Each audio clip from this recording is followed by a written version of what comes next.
Okay. Advance. Wait.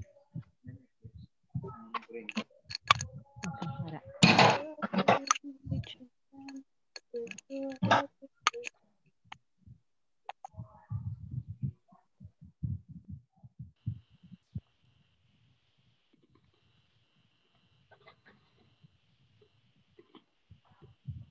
Ayan. Takoan ko pagin.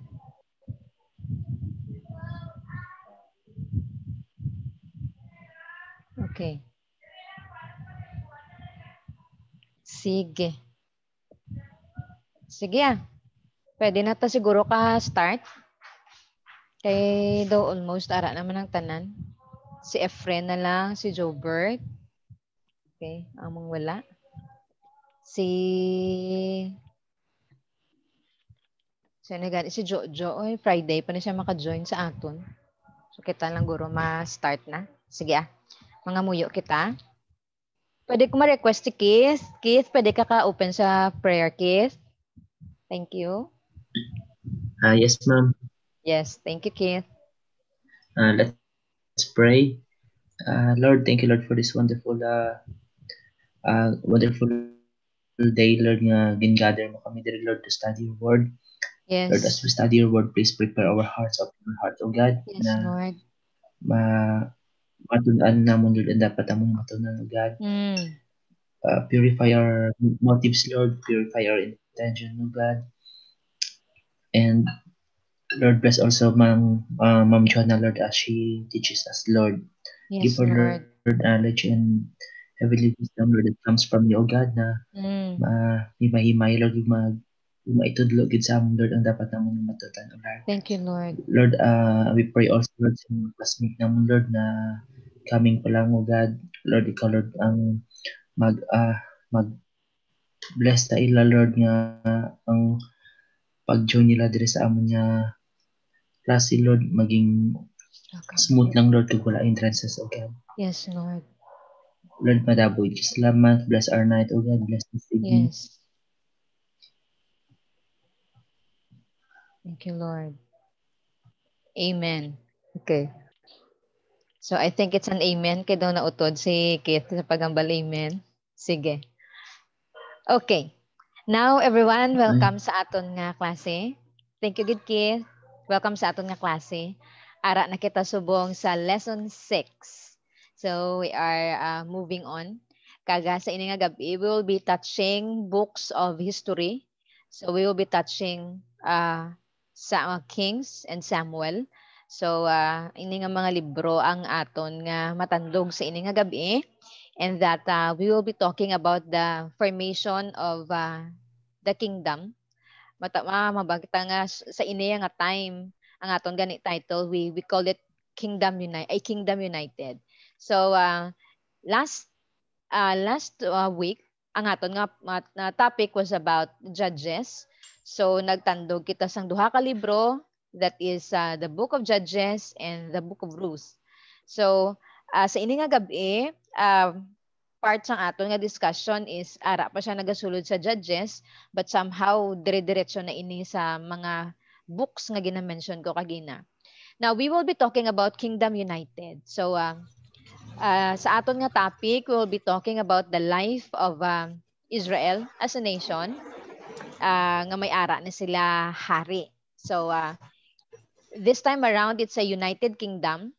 Kaga, if you remember, we touched Judges and Ruth, and during the time of Judges, as ginhamba ko na gani, it was the moment of mahambal naton nga the darkest era of the life of Israel as a nation. And then, despite of the darkness nga may ara sa ilang nga time, but something beautiful came out. Kaga dira ang story ni Ruth, which natunan naton ang word ng kinsman redeemer, and then it ushers us to the knowledge that Jesus is our kinsman redeemer. He redeems us from the curse of the law. He redeems us from sin. So he redeems us sa mga sa aton nga mga sa mga bagay nga nagagapo sa aton. So this time we will be talking about the United Kingdom, in where we will be discussing about the life of the three kings. So, during isang time ng judges, ang last na judge is si Samuel, and then he became the first sa lines ng prophets. Now, we're gonna talk about the United Kingdom as I've said. Now, people are having this idea of a king, or Israel is having this idea of a king because of the nations around Israel is having kings. So, para sa ila, they want to have something new. During this time, they don't have a king to lead them, but instead they have judges. But actually, ang ginabuhat ng Ginoo is that He is leading the nation, He is the king of the nation, and He is speaking His will through the judges, and specifically at this time, through the prophets. Now, we're gonna see the idea of kingship. Kagatun-an naton further ang kingship sa ini nga moment, kay wala pa gid may na-introduce nga kings sa pila na naton ka libro ang gintun-an until this point. So with the idea of kingship, the Lord gave them instructions. So during that time nga wala pa isang king, it was the Lord who led them. God is their king. At that time also is that hambal sang Ginoo, He wanted to lead the nation, and it was a theocracy type. When we say theocracy type, it is God ruling the nation. It is God governing the people. So it is the Lord who led them. It is the Lord who taught them. Ang Ginoo ang nagabatiti sila sa nation. But somehow, nag-abot sa time nga ang leaders nga ginplaster sang Lord was not doing well. So even though the Lord wanted to rule over their lives through the leaders, pero may mga failures, especially sa mga kabuhi sa some of the judges, and also that makita nato ni karon later on sa mga leaders gadya mismo, like priests and iban pa gid nga mga tawo nga ginagamit sang Ginoo when it comes to leading the nation. Now somehow, although mas mas gusto sang Ginoo that the Lord wants to lead them, the Lord wants to be their king, kaga makita naton sa aton nga story later on that hindi nila na-appreciate ang pagpanghikot sang Ginoo sila nga kabuhi. Now, let us go to the verses nga ginahambal sang Lord as the Lord has given them instructions on the areas of having king. Now, in Deuteronomy 17:14 to 20, and I will read it to you, and it says, "When you enter the land the Lord your God is giving you, and have taken possession of it and settled in it, and you say, 'Let us set a king over us like all the nations around us,' be sure to appoint over you a king the Lord your God chooses. He must be from among your fellow Israelites. Do not place a foreigner over you, one who is not an Israelite. The king, moreover, must not acquire great numbers of horses for himself, or make the people return to Egypt to get more of them. For the Lord has told you, you are not to go back that way again. He must not take many wives, nor his heart will be led astray. He must not accumulate large amounts of silver and gold. When he takes the throne of his kingdom, he is to write for himself on a scroll a copy of this law, taken from that of the Levitical priest. It is to be with him, and he is to read it all days of his life, so that he may learn to revere the Lord his God and follow carefully all the words of this law and these decrees, and not to consider himself better than his fellow Israelites, and turn from the law to the law to the right or to the left. Then he and his descendants will reign a long time over over his kingdom in Israel." So in this verse, ginapakita sang Ginoo ang iyang katuyuan when people would like to have a king later on. So ginaplastar nagdaan sang Ginoo, he sees beforehand, as the Lord is all knowing, he sees beforehand that people will be crying out for a king. They will be asking for this. So ginplastar na sang Lord. Now, with these things, as with the scripture shows us, aton isang marais ang principles nga ginahatag sang Ginoo sa lands, okay, when it comes to having a king. Now, this is the summary of the principles. One, ginapakita sang Ginoo that siguraduhon niya, or God is telling His people to make sure that they will be following His will when they are about, or they will set up or install a king. So kinanglan, despite of mayara sila gihapon leader, it is the Lord who has the authority in governing. Kinanglan ang will gihapon sang Lord ang matuman over the land. So it was made clear.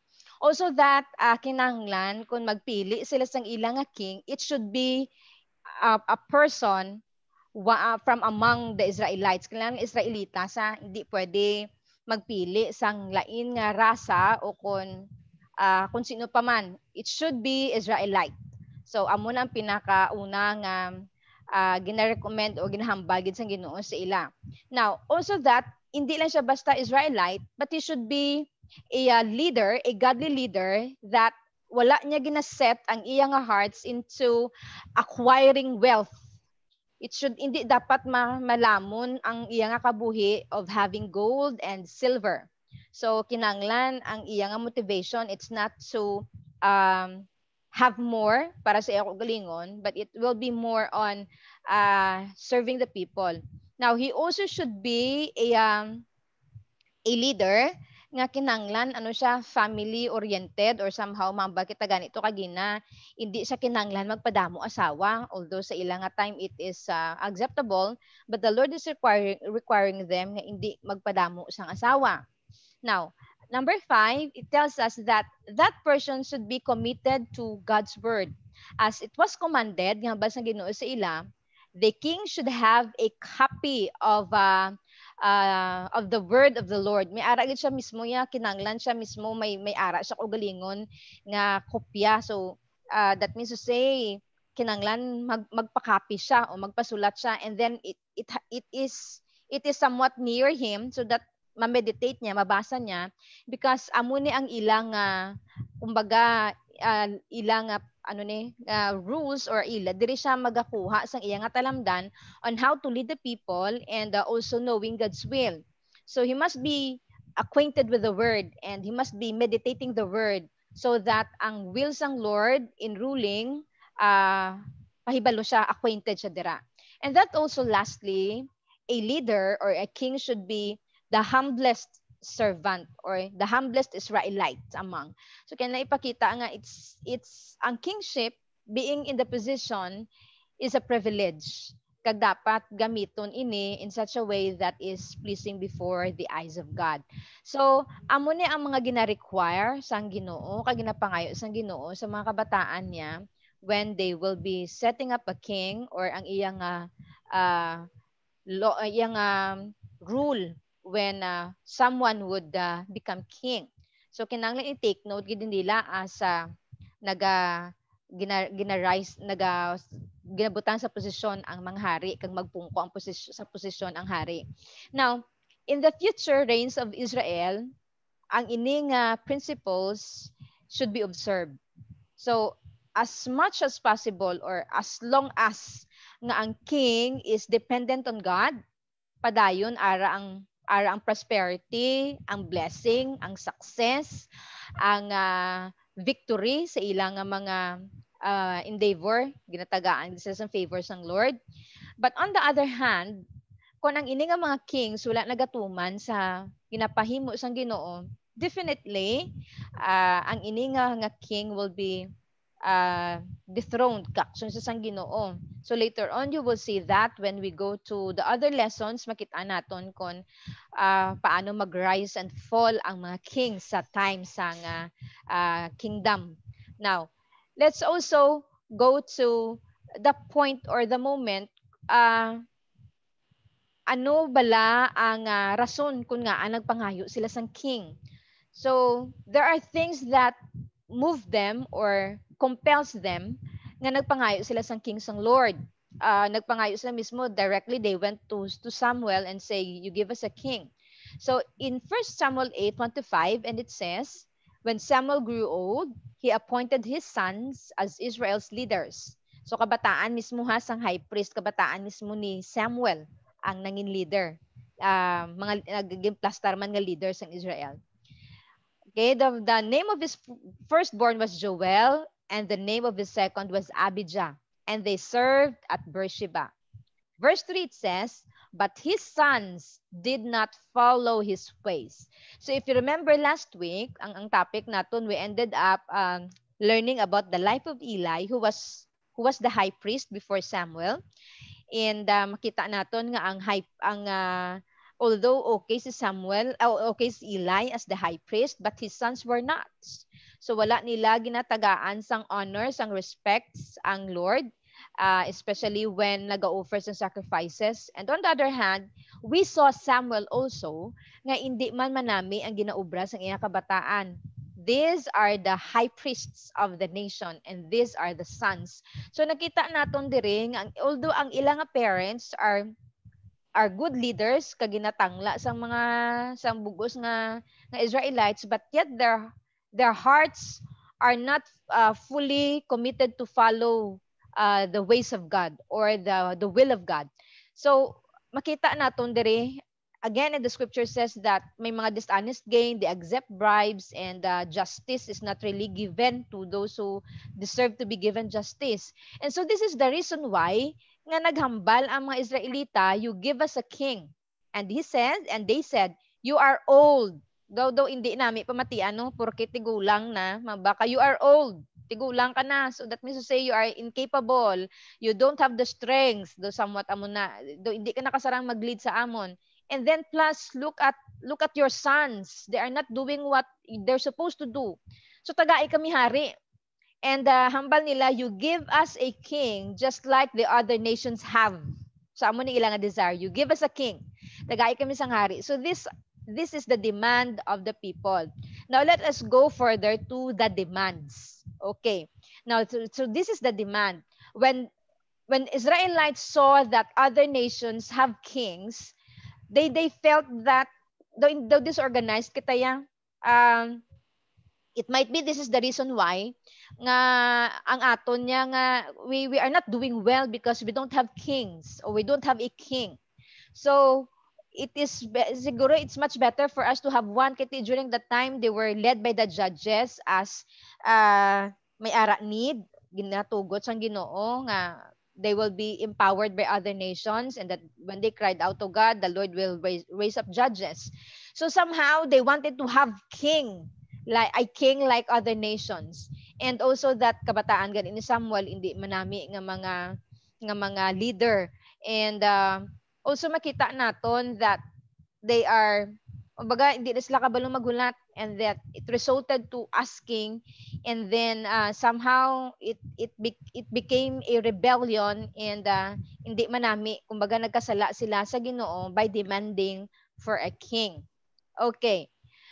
Now, the Lord wanted Israel to be his special people, not like other nations around them. So they have to be different, and they are called to be set apart for God. So God wants to be the ruler of the nation. So when they request for a king, ginapakita that they don't trust God anymore, and that they wanted to have a change of governance. So gin point out later ni Samuel sa ila that hambalgan ni Samuel, you have not rejected. The Lord said to Samuel, you are not the one they rejected but me. So somehow siguro sa tagipuso ni Samuel, he felt that he is no longer needed, and that he is not capable of leading the nation. That is why the people are asking for a king. So may ara sa tagipuso ni Samuel, amo na dumabatsagan mo bala kay tinagamba siya, nagamba lang Ginoo sa iya. It was not you rejected, it was I. So ang ini nga hitabo sa kabuhi sa mga Israel should be a time nga it is really a time that the Lord warned them of what they had ang ilagay pangayo sa Ginoo. Now, the Lord told them, if you really want to have a king, this is what will happen. So the Lord, through Samuel, warned the people kung ano ang mga resulta of them asking for a king. Now, the Lord, in the verses nga kung buksan nato na ada siya, it gin isa-isa sang Lord, okay? If you're going to have a king, your sons will be taken from you. They will be serving the king. You will be giving a tenth of your produce. You will be your daughters will become servants, blah blah blah, amo na. So actually it will be, it's like the kingdom, the whole nation under subjected na gid sa hari. So, but despite of the warnings that ginhatag sa ila sang Ginoo, they still demanded and still pursued on having a king. And during that time, si Saul was chosen to be king. Okay, in Samuel 12. So, he was anointed. And then ginpili siya, kag gin-remind sila liwat sang Lord that what you have decided to do is not good, nagkasala ka mo. And then but later on the Lord had forgiven them as nagpangayo man sila sang pagpapatawad sang Ginoo sang ilang mga kasalanan. Now, ang pagpangayo nila sang king naghatag ini sang prophecy concerning kung ano ang mangin rule sa king sa ilang mga kabuhi. So in verse 24 to 25 of 1 Samuel 12 it says, "Obey the Lord and serve him faithfully with all your heart. Remember the great things he has done for you. But if you continue to sin, and your king, you and your king will be destroyed." So ginapakita sang Ginoo kinahanglan, despite you have the king, you have to follow me.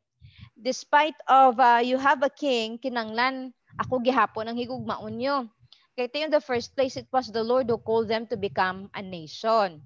Okay. Now, ang nanamian ko naman sa nga ginabasa ko ni is Samuel. So despite of ano siya, nang he was rejected as the leader of the nation, as the judge of the nation, ang iya nga response gihapon is that manami. So it doesn't mean nga hindi na siya ang ilang nga leader, gin-disregard na gid nila actually totally si Samuel, but there are times that when they needed Samuel, especially when seeking the Lord, ginahatag gihapon ni Samuel sa ila ang service. So he graciously responded to the people kag kanami isang iya balangakwan sa kanami isang iyang attitude.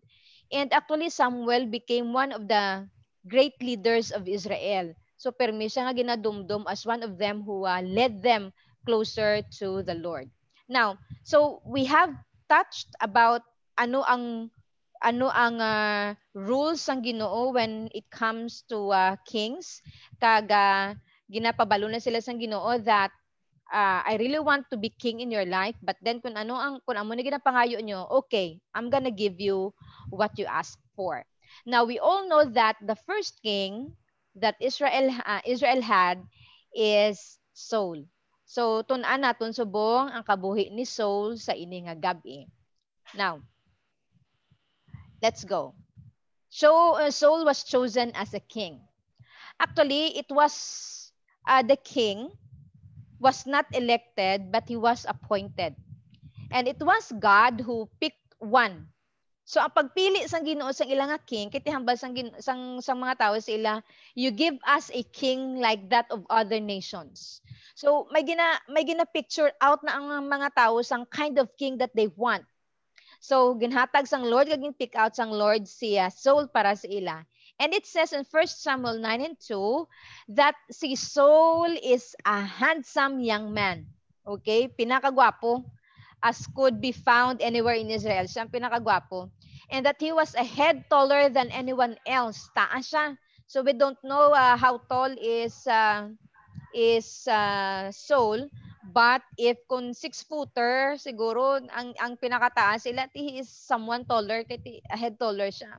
Now, he is handsome, very presentable, very good looking, well built klase nga tawo, and that kung tulukon mo siya mamba gid sila nga taang nga mamba kagid nga. So this is the idea of people of a king. So para sa ila amo ni ang gusto nila makita, someone who will become the national image, someone who will represent the nation, and someone who will lead the nation. So Saul was chosen as the king of Israel. Okay, so he was publicly declared, and he ruled over them as king. Now let us look up to the ang mga nahimo ni Saul sa iyang ginharian sa Israel. Now we're gonna look at the victories and the failures. So Saul, as a king, is a brilliant leader and a good commander. So whenever they go and fight, they have victory. So makita mo sa mga achievements ni Saul, he was really able to led Israel into more of occupying ang lands nga ginaagaw sa ila. So the borders, the territory was extended. So successful sila sa mga battles nila against the Philistines, the Ammonites, and all. Okay? So, and also that manami kay he led the people closer. So they were unified kay ara siya as king. So wala issue when it comes to the unity sa mga tao. So this is Saul as the leader of the nation. So ara ang gahom sang Ginoo sa iya, espiritu sang Ginoo sa iya, as much as nagapaidalom siya sa katuyuan sang Ginoo.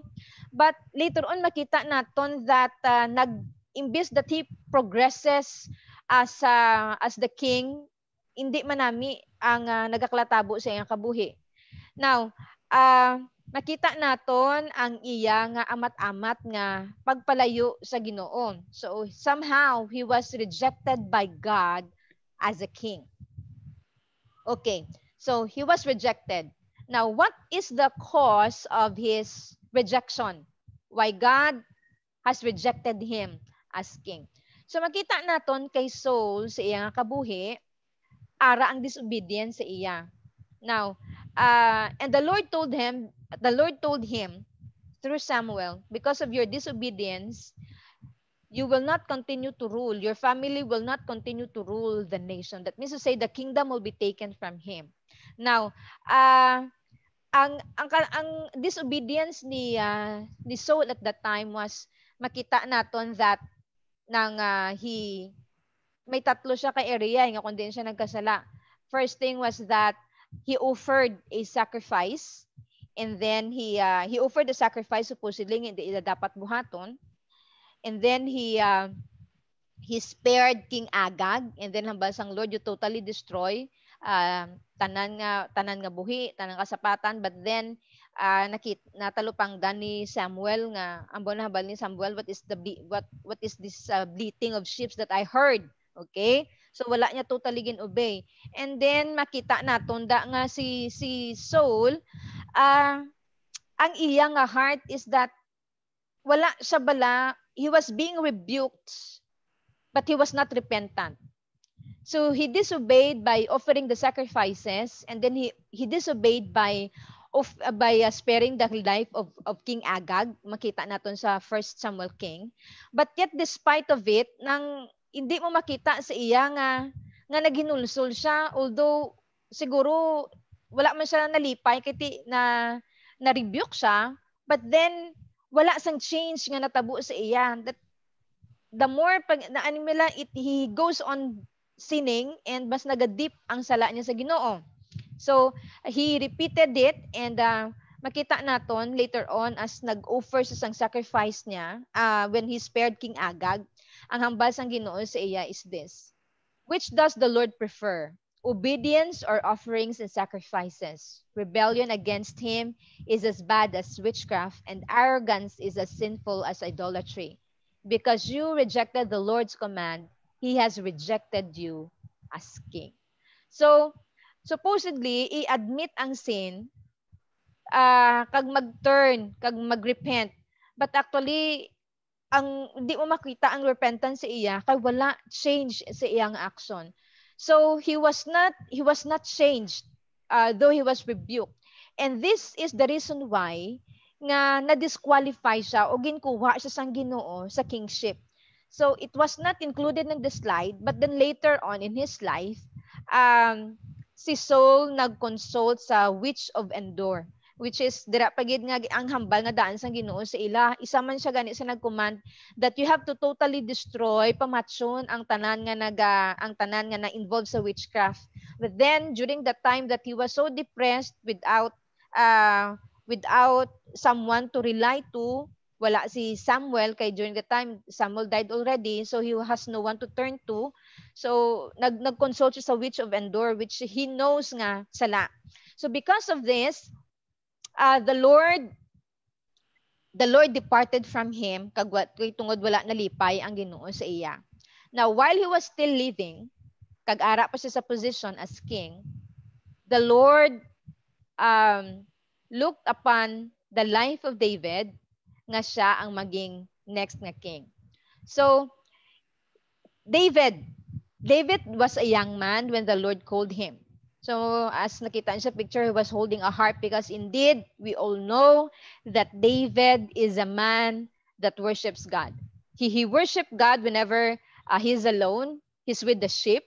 Samtang ara siya nag-atipan sa iya nga mga karnero, he will sing a song. He will just worship God. Kaga during sang moment nga pungko siya kaupod sa iyang mga sheep, gaamo na nahambal niya, the Lord is my shepherd, I shall not be in want. So it was during this time that na-build ang life ni David. I do believe he already has this relationship with God as young as he was.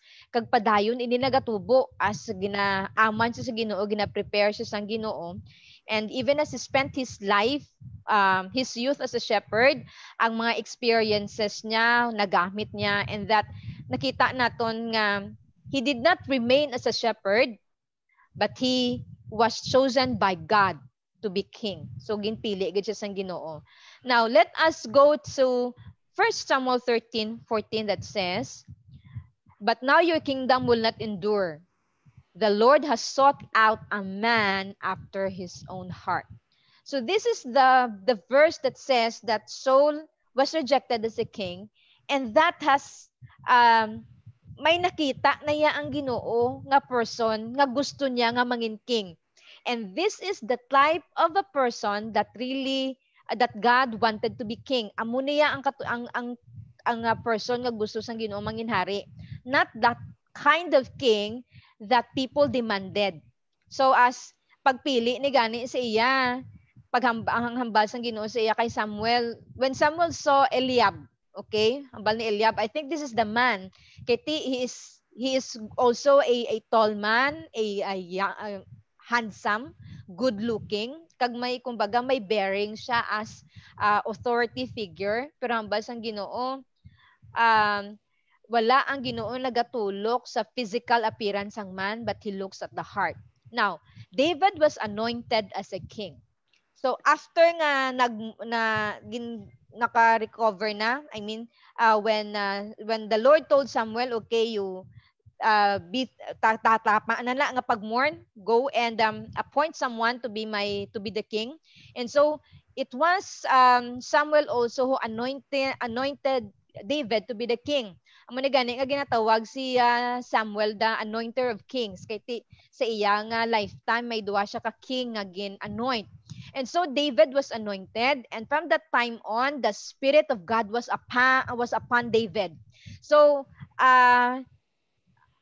makita naton nga the Lord was always with him. So ginpili siya sang Ginoo, but bisan ginpili na siya sang Lord to become king, wala siya directly nangin king. He was anointed, pero wala pa siya nag-take sang office. Wala pa siya nabutanggit sa position. But the Lord has made him ready for things nga ginaaman sa Ginoo sa iya. So he was awaiting of that time kung sano ina. So I don't know kung pila sa aton, kung kisa ang may promise ang Lord sa aton, pero wala siya dayon nagakatabo. It was not instant, okay? But ang preparations ang Lord ara. So it really good like kung kisa ang maghulat, it takes patience and more of nang grabe nga energy ang magulat ka, although man baka way ka may ginahimo, but waiting actually is not a hindi siya manami bala kung kisa para sa aton, especially if we have not learned on waiting. Okay, but David is really good at this. So pila ka tuig kag isang gin-anoint siya nga king before he actually became the king. So before siya nangin king, he was able to fight Goliath. He was enlisted as part of the army of Saul, and he also became a musician for Saul. Okay? So amo ni ang kabuhi ni David as he was waiting. So makita naton diri, ako na personally natun-an ko kay David that he was not a man who is after position. Wala niya, waya na igindayon, gin grab, although the promise of the Lord was upon him. Later on, may istoryahan ini naton, kaga isa-isahon pagid naton, okay? So, he was waiting. Now, as David was in the military, grabe ang iyang success. So, may kanta gani nga, David, Saul slays his 1,000, but David tens of thousands. So amo na.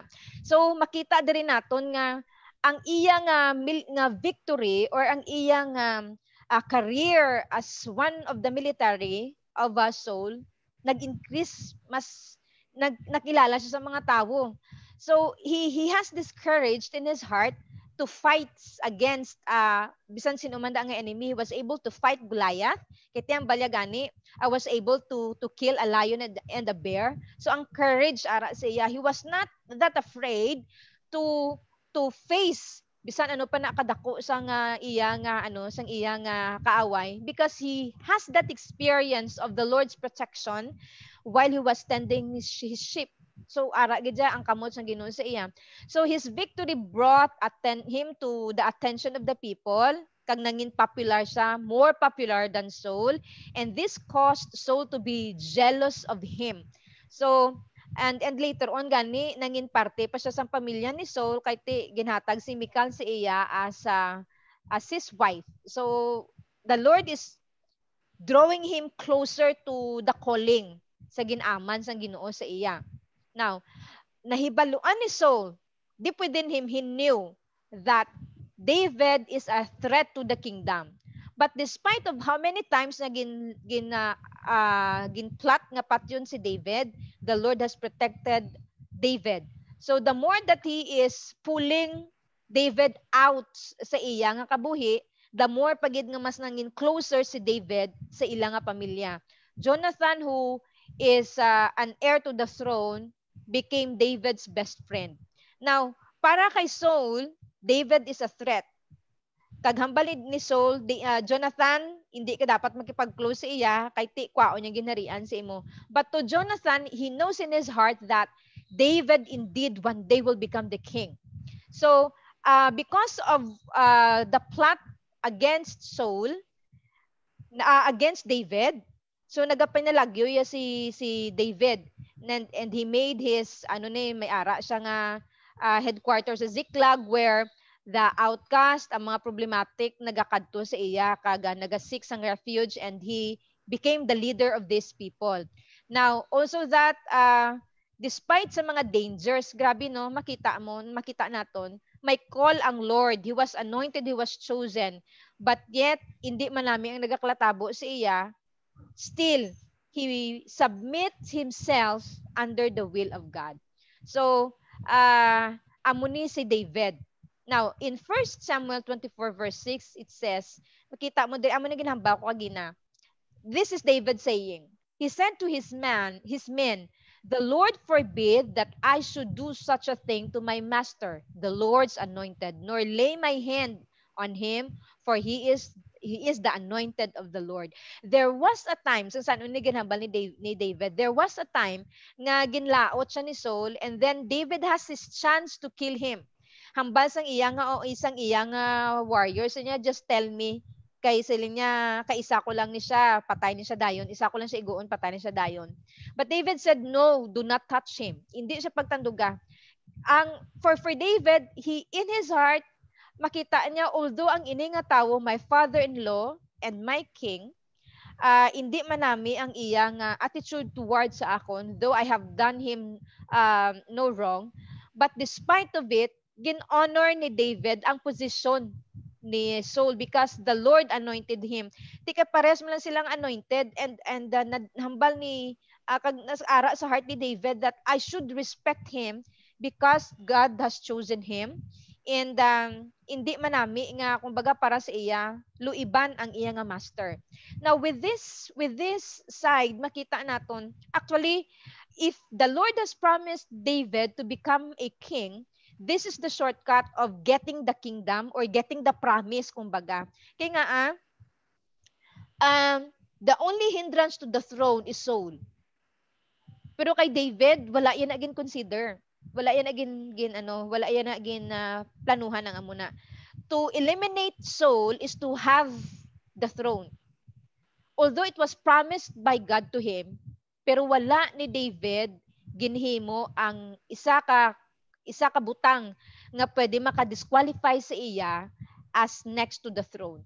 Diri ko na realize pa nga si David, he was not really after position because if he was after position, pwede yan na eliminate niya dayon si Saul twice I think nga natabo ini nga event that he has the chance to kill Saul but wala niya ginbuhat. So makita naton ang kaayo sang tagipusoon ni David. So he honors the king despite of mambal niya nga hindi man nami niya ginabuhat. He is still the Lord's anointed. His submission to God's will, makita nato, naga-represent sang maayo o kung the ideal kind of king nga iplastar sa pungsod ng Israel. So, David is a good king, is the ideal king, but Saul was the opposite. So makita nato niya kay Saul was that he started good actually. He started good. He was modest, he was humble, but later on hindi nangin manami ang iyang attitude. So he has this rebellion and that he disobeyed God. So pila ka times gin pakita naton sa inyo nga amo ang iyang kasalanan. Now sad to say that in the closing of his life may ara struggle sa kabuhi ni Saul and that actually ang iya nga end was not good. Okay? Jonathan and 2 of his sons died in battle. So 4 of them died in battle. But actually si Saul, the scripture says that he fell on his own sword. So I think he chose to kill himself. So hindi man nami ang iya nga end, ang end sa iya nga life. Okay. Now, with the absence of Saul sa throne, this is now the time nga gin-install na si David as a king. But it's not totally having the whole kingdom of Israel, pero ang dira lang siya anay sa Judah. Why? Because ara pa ang bata ni Saul nga si Ishbosheth.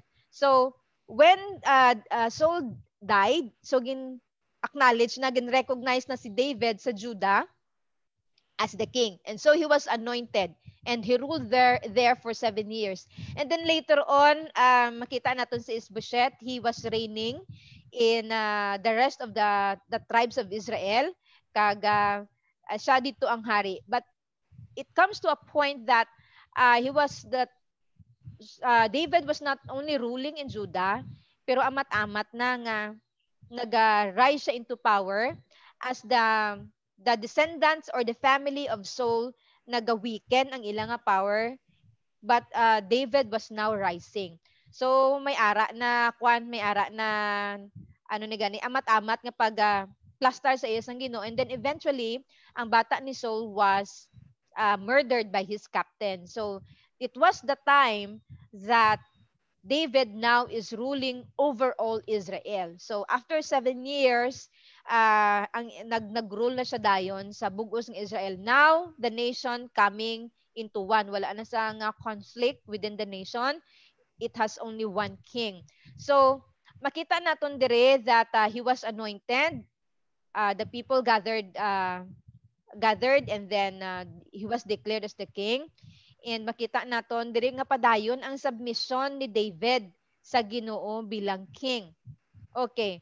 Now, ang pinakauna ginhimo ni David when he was installed as the king over all Israel was that to return the Ark of the Covenant, which was lost. If you remember, it was the time when si Eli pa ang high priest. So ang ining ang Ark of the Covenant was taken into the sa land sa mga Philistines, kag dito siya nag-stay. So wala dayon nakabalik ang Ark of the Covenant sa Israel. So it took 7 years after nga ginabalik ining Ark of the Covenant sa mga Philistine people because of sa ginhimo man sang Ginoo, because of the plague that they experienced during at that time. But yet it was not wala siya nabalik dayon dito sa Jerusalem. So this was the first ginhimo ni David of returning the Ark of the Covenant into Israel. But during this time, may ara, bisan may mga manami, damo sa mga manami, ang ginhimo si David, as man as he was, he fell into sin. And we all know that he committed adultery with Bathsheba. And he ordered, actually siya ang nag-arrange nga mapatay si Uriah in battle. And then he was rebuked by Nathan the prophet. Okay, kaging announced ang judgment sa iya. Now, and part of the Lord's just judgment upon him was the death of the child, ang bata nila ni Bathsheba. He was sincere of repenting, and he was forgiven by God. And because of, dira nato makita bala, si Saul, he sinned against God. David also sinned against God. But the difference was that Saul was not repentant. He lived a life of rebellion against God. But David, on the other side, when he was confronted, when he was rebuked, he comes to God with that repentant heart. Ginaako niya nga nagkasala siya. And we see that Psalms 32 and Psalms 51 was written during the time that he was repenting of his sin. Okay. Now, he was forgiven. Okay? Ginpatawad siya, and then gintagaan siya sang Ginoo sa nga another child who is Solomon, bunga sang ilang sa pag-asawahay ni Bathsheba. But you know, ang isa gani sa mga kina-question ko gidya sa akong tagipuson is this. Ang Ginoo nagapatawad. Ang Ginoo nagapatawad. But then there are consequences still. Siling ko gani sa una ginapaminsar ko, siling ko, Lord, pwede nga kung patawaron mo kami, wala na konsekwensya. I don't know if how many of you have that thought also, nga kung nga may consequence gid, okay? And also, and these consequences is seen in the family. So makita naton later on that the son died, and then si Amnon, ginrape niya si Tamar, and then Tamar was killed by Absalom, and then si Absalom nagtry man nga kwaon ang kingdom sa iyang amay, and then later on makita naton si Abijah nga nagconspire man against his father. Kag ini makita naton ang problema sa pamilya, part of the consequences sang ginhimo ni David. Now, so, rimon ni sa amon siyang ginhambal na kon kagina. And then later on, aside of David sinning against God by committing adultery with Bathsheba, may ginhimo pagid siya.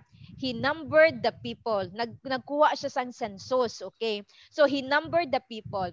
Actually, kung lang tawon mo, what is wrong with the census? Kay ti sa aton gani subong gakuha kita sa census knowing how ano na ang population. But on the other hand, nakita naton dire nga actually, David is not just getting the census for the sake of knowing the number of his people, pero nagkuha siya sang census to know the military strength. Kay subong kumbaga nabutang sa tagipuso ni David nga ang iyang trust is not on God, but now ang iyang trust is ara sa kadamuon sang iyang warrior. But despite of it, ang Ginoo nagpatawad sa iya sa mga ginpanghimo ni David na sin against the Lord. But despite of the forgiveness, there was a plague. So, damo nagkalamatay until such time that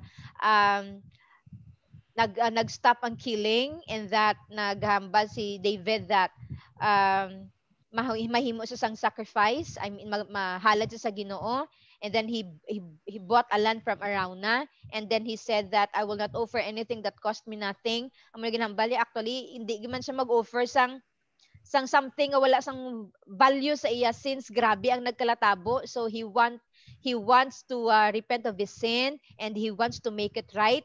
So at the end of the reign of David, makita naton nga ang iya nga devotion as a king, siya gidaya ang type of king that the Lord wants Israel to have. Okay? Kag gina-compare siya gani sa next naton nga lesson, siguro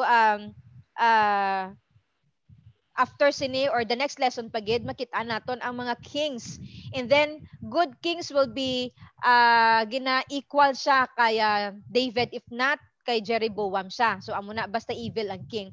So he was a good king. He was a king who was a man after God's own heart. Kay makita naton nga si David, he will do everything para mapalipay niya ang Ginoo, and he was reigning actually nga makita naton nga ang kamot sang Ginoo ara sa iya. Now, the next king after David is his son Solomon. Now, notable ang verse nga ini nga ang prayer nga hambal ni Solomon, okay? Nga pray niya before the Lord. And in 1 Kings 3:7-9 it says, "Now, Lord my God, you have made your servant king in place of my father David.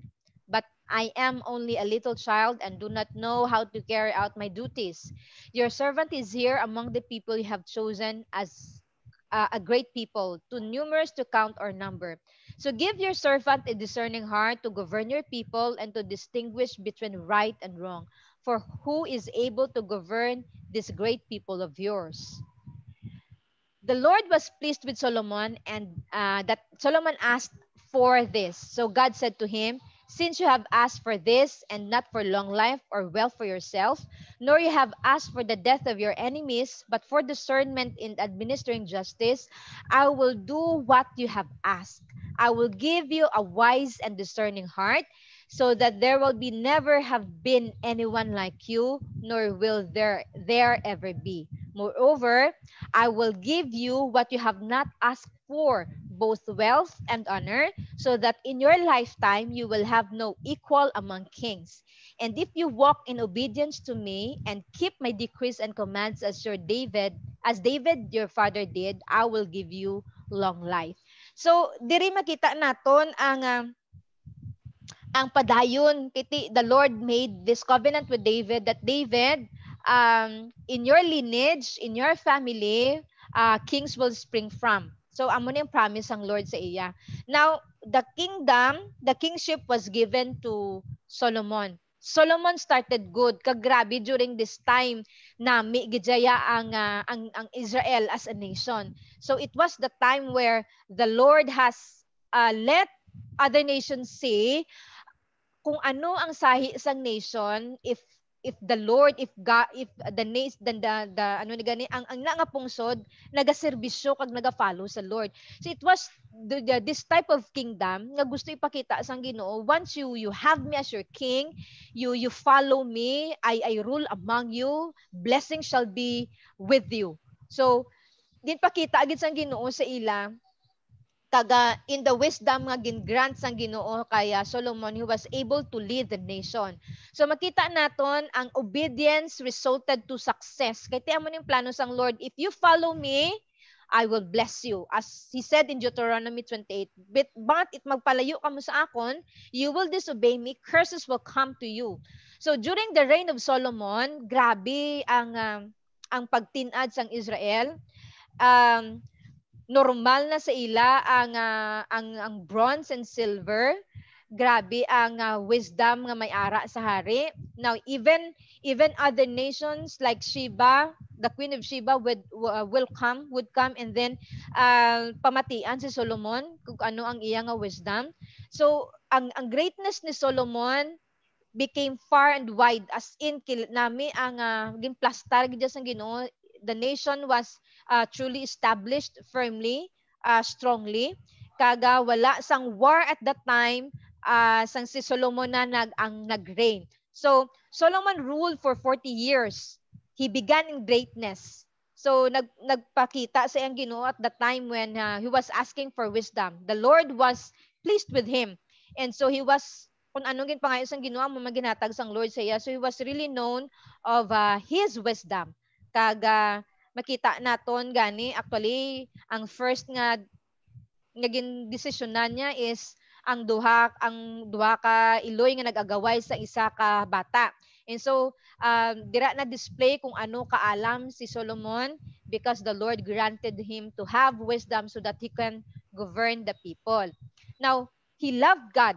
He trusted God. Actually, ang name ni Solomon, he has this other name called Jedediah. That means to say he was loved by the Lord. So, he himself also loved God.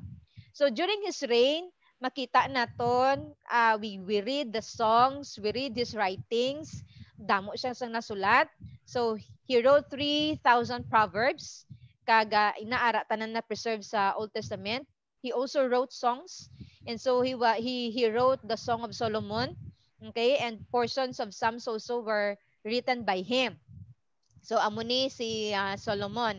Now, makita nato ng description sa iya kingdom, kag ang nanamian ko pag diri was that the Lord allowed him to build the temple. Kay tiara sa heart ni David at that time to build the temple for God, pero the Lord did not allow him to build the temple kay ti hambal sang Lord. Although nalipay ang Ginoo sang iya nga ginhambal, kay ti hambal sang Lord, I have not asked you, but yet you have it in your heart to build me a temple. Hambal sang Lord, but nonetheless it is not you who will build me the temple. Kay ti ang iya nga kamot hambal sang Lord, it is full of blood stained siya because of he was always in war. So hambal sang Ginoo, it was your son Solomon who will build the temple. So at the na-build ang temple, na-build man ang actually ang palace ni Solomon. So the temple was built exactly where David built an altar during that time nga during sa field ni Arauna. So dira man na siya. Now, when they built the temple and the ang palace, so makita naton diri as nakabutang grabe ang workforce nga ginbutang nila para lang mahuman ang ilang mga projects. So he has the people, he has the resources and everything to build the projects as plastar sang iya nga amay para sa iya. So those years of Solomon's reign, the kingdom of Israel was an illustration of God's desire to bless his people. As in, manggaranon sila, they have what they need. The other nations were looking at them. Wala sang war. It was the time of peace, quiet, and they were enjoying their lives. So, ang description ini makita naton sa 1 Kings 10:14 to 29 taman kalawig, so wala ko na siya gin-reflect. You can read it on time nga may ano ka available ka, you read it, and that it was the time nga ginfeel sang Lord ang Israel with his glory, kaga mas nakilala ang Israel as a nation. Now, with the success of Solomon, we all know that he also has his failures. So may mga failures siya, despite of the blessings, despite of the things that he accumulated, the wealth and everything, people seeking to hear him, makita gihapon naton nga ara ang failure kag ang disobedience. Despite of all the success that he has, he failed in his devotion to God. Nag-increase gid man ang wealth, ang iyang fame, and he made alliances with other nations. Now, if I know that you're aware that he has so many wives and concubines, nag-abot 1,000 amo na ang iyang wife, so kadamo. And these women are from other nations around them. So nagpinangasawa siya, he get away from Egypt, from tanan surrounding nations. Now, as someone gani said sa observations ini, actually it's not because nga gusto niya lang magdamo ang iyang asawa, but it's building an alliance kiti tuod man who will go to war, who will make war with you if ang imo nga bata, if ang iya nga bata asawa mo. So it's part of this strategy of making the kingdom secure. Pero as ginhambal gani sang Ginoo, hindi dapat sila maghimo sang alliance. And that on the other hand, it was clearly kagina ginistoryahan naton that the king should not get more wives, okay? Hindi maang asawa siya pero hindi amo na kadamo, as much as, come to think of it, 1,000 anhon mo na, we only have 365 days a year, tapos ang imong asawa 1,000. So do hindi mo siya malikop kung magbisita ka sa isa ka babae sa isa lang ka adlaw. So it will take you pila pa ya ka tuig bago mo siya balikan. Now, with this makita naton ang disobedience and failure ni Solomon, and the very reason is that makita naton that it is because of his wives. It is because of his wives nga ang kada asawa niya ang kada asawa niya, kumbaga they still worship their idols, okay? Ara na siya gihapon sa ila. And then he will make this areas for them where they can worship. And so syempre, ang mga asawa niya man who has that influence in his life led him to turn cold sa Ginoo. Instead of he leading his wives to the Lord, it was Solomon who was led by his wife. So at the end of his life, he became idolatrous, kag ang Ginoo wa ay nalipay, and the Lord brought judgment on him because of his disobedience. And then later on, at the end of his life, makita naton that Solomon became hindi na nami ang iya nga pagpamalakat. So he became a tyrannical king. Kumbaga, forced labor na, nang grabe na ang ginaagyan sa iyang mga tao. And he was like those kings around the nations, okay? Though kumbaga nakita ayan doon gin-adapt niya ang pamalakat sa ibang mga hari sa palibot niya.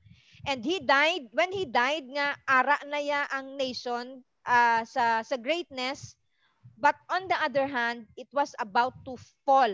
Okay? Ara na. Naga-decline, amat-amat, kung ano siya kataas, amat-amat nga naga-decline ang nation. But diri makita naton, if a nation obeys God, the nation will be blessed. If a nation has a good leader, the nation will be prospered. But if the nation is not obeying the Lord, the nation will be brought low. Okay? Kag makita ba naton di kung ano ang leader, so is the nation. Kay they copy from their king. Gina-adapt sang tawo ang makita nila sa ilang mga leader. Now, so these are the three kings sa United Kingdom. So we have Solomon, we have Saul, the first king. We have David as the second king. This is the type of king. He is the type of king that the Lord wants his people to have. And then he is the kind of person that the Lord wants to lead, okay? Kung paano siya nag-lead, kung paano siya nagtuman sa Ginoo. And then we see Solomon nga grabe ang wisdom, ang blessing sa ginhatag sa iya sang Lord, but then later on in his life makita naton nga nagpalayo siya sa Ginoo. So that will be touched, ang iban pa nga kabuhi ni Solomon will be touched sa next naton nga subject.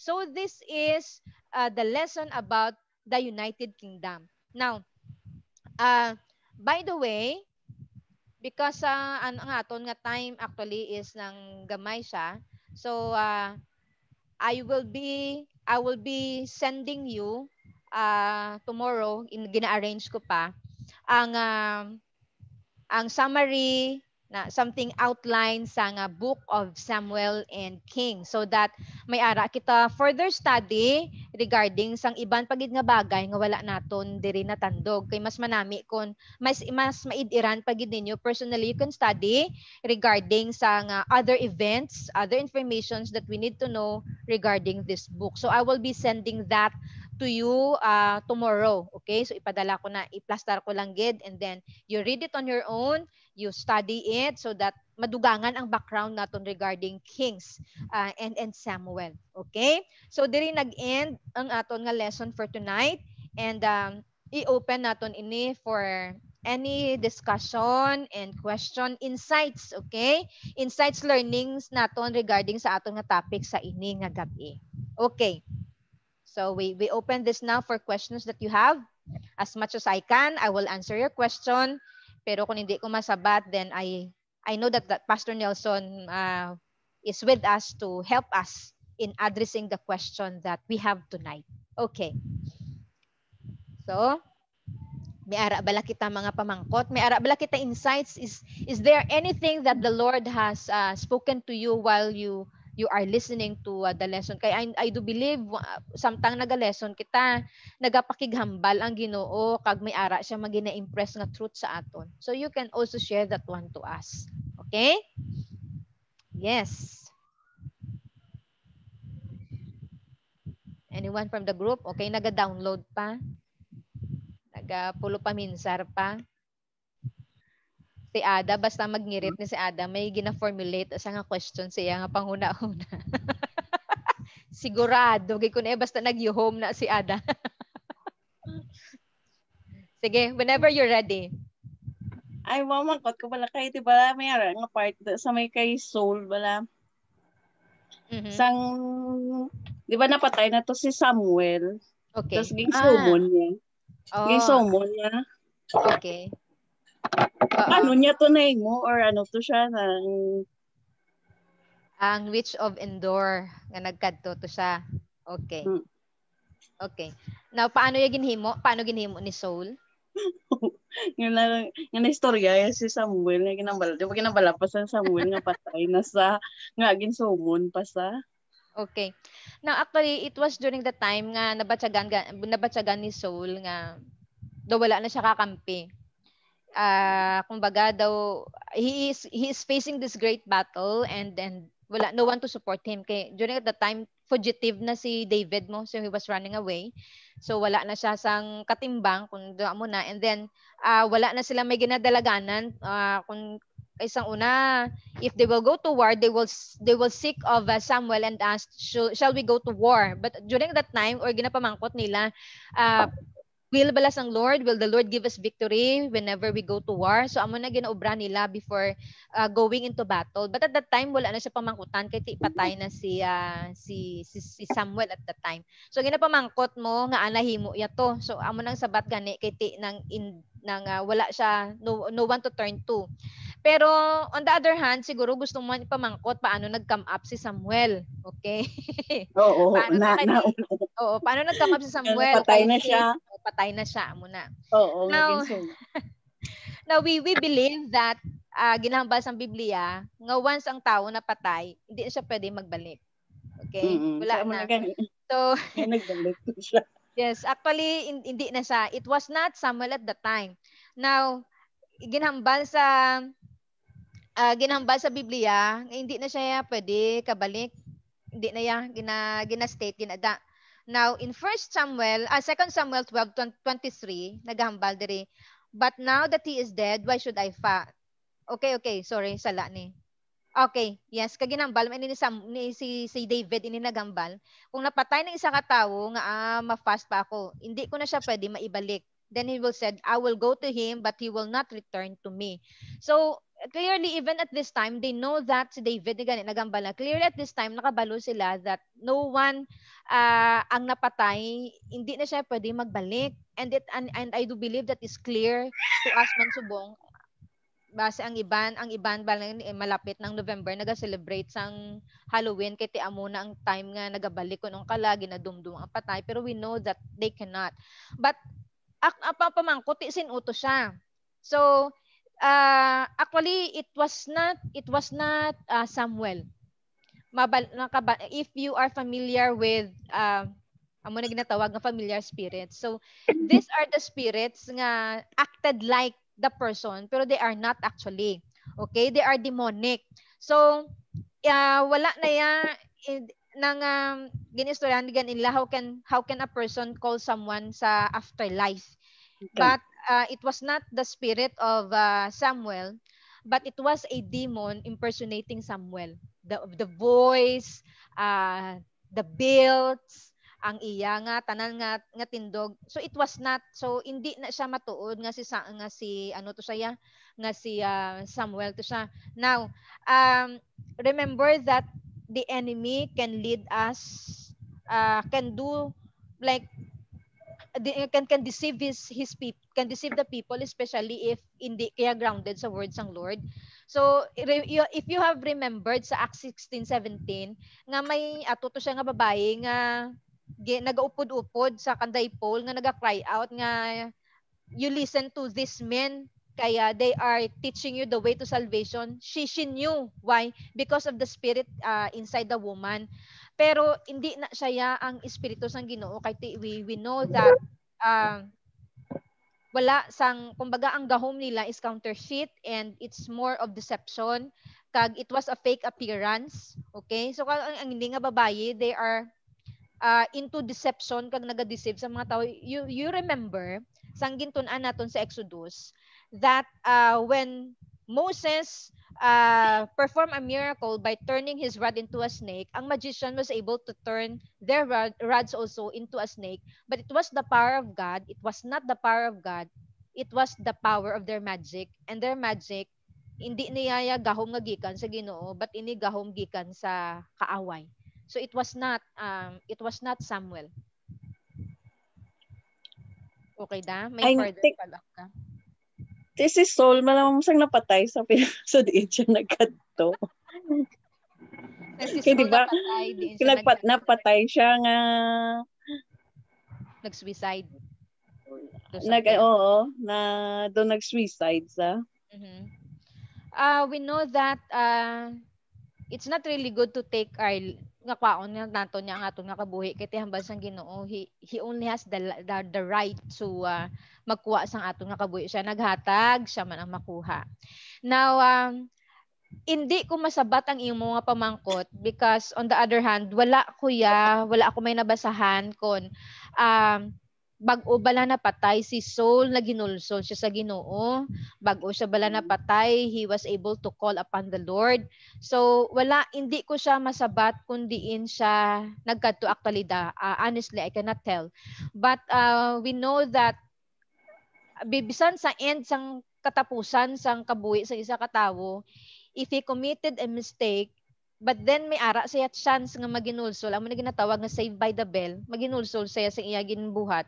So who knows that he is heard by God, gipamatian siya sa Ginoo, kag ginkuha siya sa Ginoo. Or if not, amo na gani basi man niya wala man, pero on the other hand, basi may tsansa nga ara siya sa kamot sa Ginoo. So we just don't know where. Hindi siya address sa Bible. Okay, ma'am. Thank you. Welcome da. Salamat man sa pamangkot. Okay. Anyone else? Mangkot ko bigyan. Yes, nang. Ba first time ni Manang. Plakpakit sa ada nang, oh. Nang nga ginalaw ni God nga damo ang asawa ni Solomon kagaya mga concubines. Ito hindi ko hindi mo mapaminsar ginalaw. Actually, when say the word allow, hindi siya gusto sang Ginoo. Kay first thing dito palangadaan sa laws of the king nga ginatag sang Lord. They are not supposed to get many wives. Ginambag ito isang Ginoo kung mabalikan tato ang slides nga ba sa Ginoo, they should not get more wives to themselves kay balance ang Ginoo nga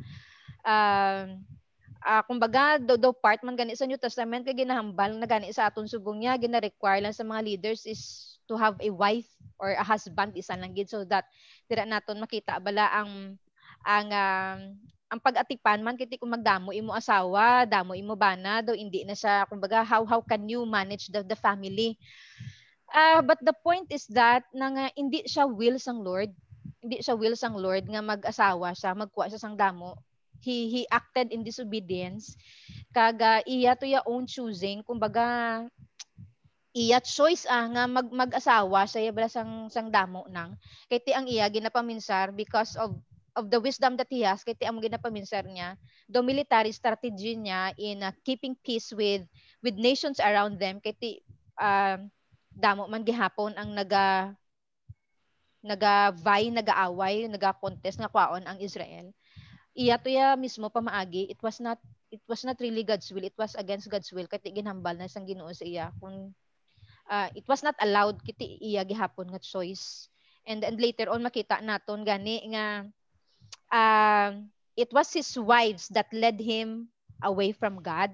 So hindi na sa portions ang life ni Solomon, nakita naton that he was backslidden. Siguro ang iya na bala nga panghuna-huna daw tungod kumbaga kung kisa ang kaalam, sobra na kaalam, grabe na ang logic nga hindi mo na gani actually siya bala wala na go in line sa words ang Lord galing kay because maybe siguro he has the authority because he was the king, he can do whatever he wants. Amo na guro ang gin-push niya ang iya na-push niya nga magkaasawa siya aside sa other niya pagid siguro nga ginapaminsar kun nga nahimo ya adto nga magpangasawa siya sang damo. Part siguro sang kumbaga daw part man sang ni gani daw sorry ha, ang basi sa lama ko bala decoration sa kingdom. Do amo na then simply damo mga gwapa nga babayi from different nations, so siguro part sang amo na nga para sa iya panamion ng iya nga nation. So amo na. So amo na lang masabat ko sa imo the rest siguro si Manong na lang matag siya. Okay. Thank you, Gidnang. Okay, may ara pa? Gusto magpamangkot? Ang nakuangilisis, no? Yes na. Kung ang system of how the Lord would administer his plans and purposes, no, for the nation, no. So like during the kingdom time of Judges, I think let's see, during the time of Moses, kundi si Moses was considered a prophet, no? Okay. Kung ang anointing nga ginhatag sa iya is that aside from that, through his the equipping, gintagaan siya sang instructions on how to build an altar, how to build the tabernacle, and all that, showing the way how people should worship him and be built as a nation. Pero during the time of Judges, ang mga judges how did they operate? Did they operate more in the spirit of the prophecy, the office of a prophet? May time sa ila like si Deborah was a prophetess kung hindi ako magsala. But it's not really more into prophetic ministry, but they are more into leading the people nga bala nang sa military area nga they became the deliverer of the nation. Kaya ang reason why the Lord raised them up is because of the oppression. So because the people are crying out to God that they wanted to be delivered from the oppression, the Lord will raise up judges. Pero hindi tanan sa ila, hindi sila yan ang nag-move really into prophetic. Pero amo lang ang tanda ko isa si Deborah sina, pero they are not really into that area, or hindi man sila, wala man sila nag-move along sa priestly or sa priestly nga ministry, kay since hindi man na nila hindi na nila line kaga strictly ang amon na nga area of ministry is only for the priest. So somehow nang hindi wala sila naga-move sa amo gina until kung gina-allow sang Lord nga tagaan sila at that time, enablement to do so when the Spirit of the Lord came upon them. So amo na nang. So the same reason why the Lord would also lead the king, it's really ang Holy Spirit would just come upon them. It's not because it's New Testament lain. Yeah. Yes. Saka hindi pa man niya sa at that time gid nga para sa aton subong ang Holy Spirit lives in us. From time to time lang gid the Spirit of the Lord will be upon them when there is a need or gina-enable lang sila sang Lord. So amo lang gid na sila sa nga nag-ooperate. Okay. So any further questions sa grupo? May ara pa? Yes, nang Sally. Ngayong gabi nang. Nang, excuse nang. Naka-off imo mic, pwede mo ayan, okay. Yan, okay. Yes, nang. Ang question ko bala John kay hindi ba laging pakita diri sa Old Testament nga ang Ginoo is slow to anger and compassionate siya, no? Hindi bala sa willful rebellion nga ginhimo ni Saul, hindi bala nambal nga ang pagkapatay sang iya tong mga kabataan, consequences sang iya nga disobedience. Si Saul, o kay Saul. Si Saul. Okay. Oo, tapos so pero ginapakita man dira nga whenever they repented, gina-forgive sila sang Lord kag gina-bless sila. Paano na be ma-reconcile sa New Testament nga di ba lagi hambal nga Jesus died for our sins and He paid it all? Oo. Paano nga may consequences man Japon? Yes. Nami na siya nga question na. Kaya amo na ganina paminsan ko sa una, sinikulod nga may konsekwensya pang amon nga sala. Kay gin ano mo na, gin bayaran mo na amo kasalanan, gin patawad mo na kami. But somehow, may nakita ko dire mga areas in where pwede gid naton mapaminsaran, no? Pwede naton ni mapanguna-hunaan. Kaga first thing is that ang una ko gid sa una nga sabat nga may mga consequences pa Lord how ang amon ng mga sala. Sa ako niya mismo yung personal nga pagapulo paminsan is that although the Lord forgive us of our sins no matter how great it is, ang consequences is making us responsible of our actions later on. Kaya kung come to think of it, kung kita ginapatawad kita sa Ginoo sa atong mga sala, and then hindi kita mag-learn sina kumbaga do taken for granted ang forgiveness ang Ginoo, but actually gusto man sang Lord nga before you do such an act you have to remember kung ano ang mangin bunga ya sina. Now making us responsible, and on the other hand nakita ko sa Biblia that eventually what you sow you will reap. So ina siya ang pagigugma sang Ginoo ara da, but on the other hand ang laws ang Ginoo is that kung anong ginbuhat naton amo nang mabalik sa aton. So may naghambal gani nga isa ka person nga amo ni you are free to dalipat ko paano ko siya i-construct. Kumbaga we are free to do what we want, pero hindi kita free nga magpili sa mga consequences ang aton nga sala, because there will be consequences eventually sa ginahimo naton. Now ikatatlo is that tandaan naton that the Lord is a loving God. And when He loves His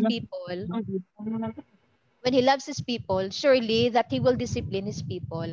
Kiti kun ang mapinalanggaon nga tatay hindi niya pagtugutan ng iyang kabataan nga hindi madisiplina. So it is part of God's discipline. Okay, nga ginahatag niya. Kiti basta bata kay sang Ginoo siguraduhon ta gid na iya tadlungod gid sang Lord sa mga ginahimo naton.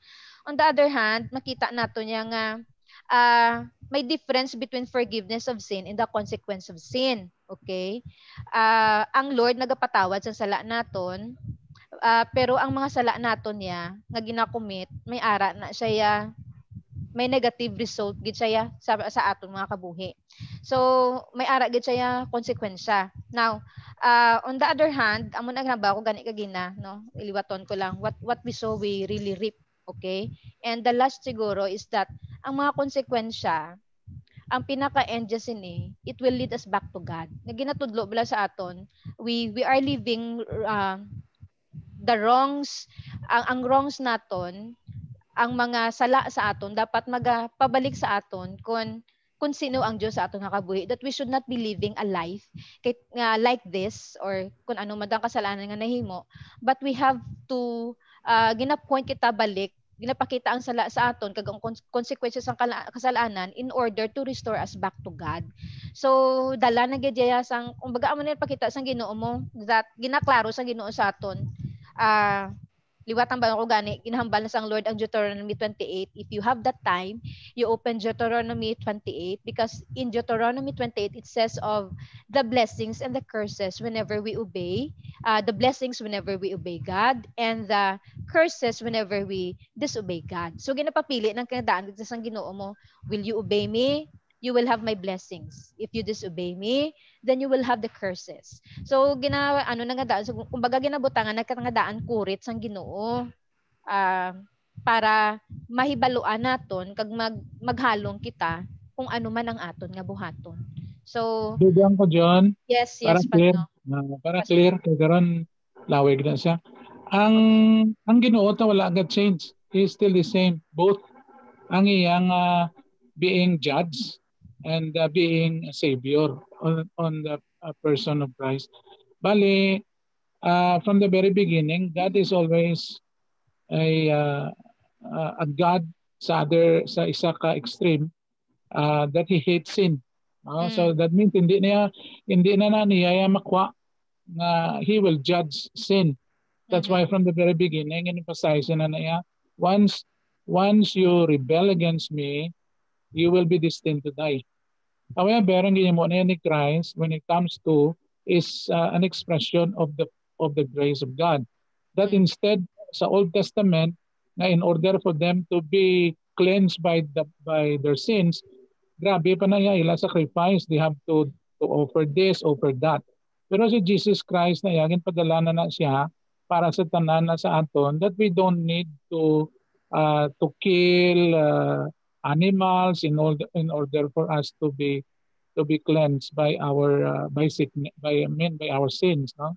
So definitely ang ginhimo ni Christ nga sa gihapon is a picture of grace. In fact, hindi lang picture but it's a reality of grace nga ginpahapos na lang sa tao, no? You don't need to do exactly what the Old Testament people are doing.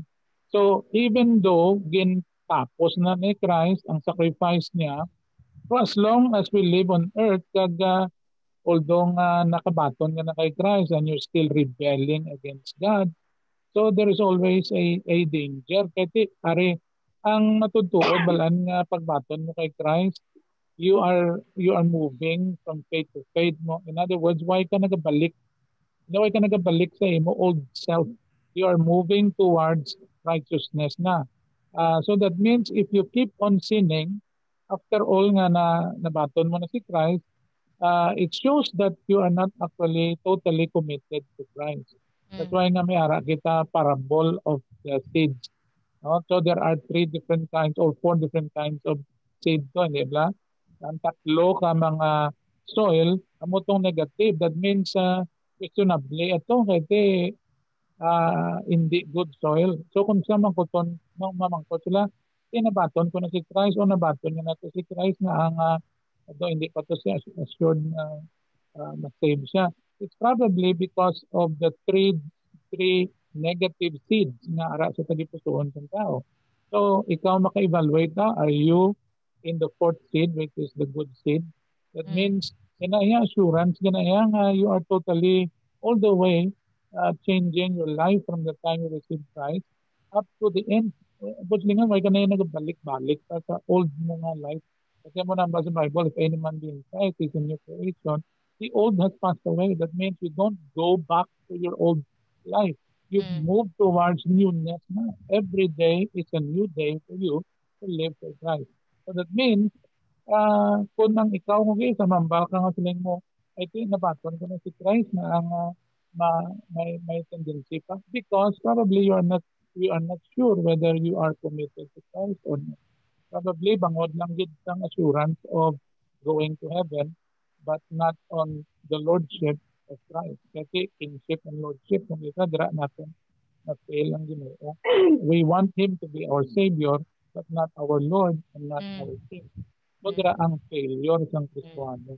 Gusto lang nila, assured lang sila for fire insurance, but not righteousness. So mo nang because God is still a judge God. He will still become the judge of those people who have been sinning and been rebelling against Mm. Thank you, Pastor Nelson. Mas nagklaro nang, no? Thank So, ang you. Thank you, explanation Pastor ni Pastor. Nelson. Thank you, Okay. John. Thank you na. Thank you man, Pastor Nelson. Okay? May ara pa? Ang ako niya nga impression is like, because some people think nga, kung ano, ang their sin and their consequences of sin, maabot yun na da. You know, but then sa New Testament, you know, we are cleansed by the blood of Jesus, and the Bible also says there is now no condemnation for those who are in Christ Jesus. And the reason why, of course, we feel the consequences of sin is partly because we have not really grown in authority. You know, okay, we repent from the action, but then we still need to grow in getting to know His will and His purpose and His personality through imbibing the Word. Okay, kundi ang sin, you know, there's so many reasons behind ang cause ng sin nga, rebellion against God. And there are areas nga wala ta kabalo nga even if we are saved, kung ang mind natin hindi renewed, we do not really know how to walk in authority unless we have His will ang iya nga ginahambal sa scriptures to stand on. It really has to be based on His word nga real faith bala nga gina-stand naton para nga we can actually gain the authority in that area kagda son we can walk in victory. So it's really is a process. That's why some people, you know, they get saved, okay, they get delivered, and then they fall back because sometimes you know, you lay hands on a person, okay, they get healed or something. There's a point sometimes nga they do not maintain the deliverance because wala sila nag-grow sa word. They don't know how to walk in the authority. Kung ano nga klase nga sin, dapat i-ano tanong nila sa Bible, what it is, the sin during them, kagdason ano ang scripture nga dapat nila i-kwanon tandugon para nga ma-cleanse sila of that particular sin. Though lang sila, depend lang sila nga, you know, they relieve from it, but then they don't really know how to maintain the deliverance. You have to grow in truth to be able to maintain your deliverance.